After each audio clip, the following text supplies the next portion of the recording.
Initial fuel spill in Baltimore's harbor ballooned from an initial estimate of about 200 gallons to 5,000 gallons. We're continuing to track the environmental impact. WJZ investigator Mike Helgren is live in Harbor East with new comments from the mayor and the latest on the cleanup. Mike. Stefan, we asked the mayor about that estimate. He says the numbers are coming from Johns Hopkins, and that's what they're sticking with. Hopkins has taken responsibility after fuel from its generators more than a mile away spilled, and then it was washed here into the harbor. And we want to show you just how resilient this area is. You can see some of the many turtles, more than a dozen of them here, sunning themselves in the canal that was once the epicenter of this spill that just days ago was filled with red-dyed diesel fuel. As of right now, the remediation of this has went as smoothly as possible. You can still see the diesel sheen on the water in Harbor East, where 5,000 gallons of fuel spilled last week, 2.5 times what officials originally said. That eye-catching new estimate was contained in a single sentence in the third paragraph of a joint news release from the mayor and governor Friday night. What we've heard from Hopkins is that they are very confident that that is the amount.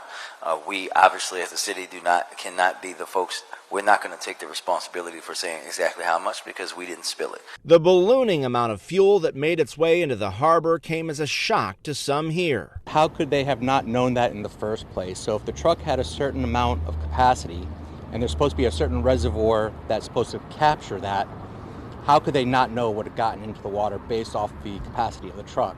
Today, WJZ saw new protective barriers up in the water and crews monitoring the situation. This is a scaled-down response from last week as the spill transitions from an emergency response to remediation, the city says. The spill started on the Hopkins Hospital campus on Fayette Street near Broadway when a contractor overfilled emergency generators. The fuel washed through the storm drains to the harbor. Johns Hopkins has promised to pay for the cleanup. Backup generators, a lot of those will have 10,000 gallon tanks. So 2,000 in comparison to what I know that they can hold is not that much, but still a substantial spill in my opinion. It's nice to have a responsible party already identified and one that's committing to the process. Dr. Scott Kanaki with Morgan State University studies the impact to the environment from spills like these. Longer term impacts can take, months or years, or in some cases, longer than that to fully understand. And another live look at those turtles. Several were taken for observation last week, but we're told that they were in good health. The public Harbor Splash swim event is still scheduled to take place on June 21st. And we should also note that MDE, the state agency, is now in charge of the remediation efforts.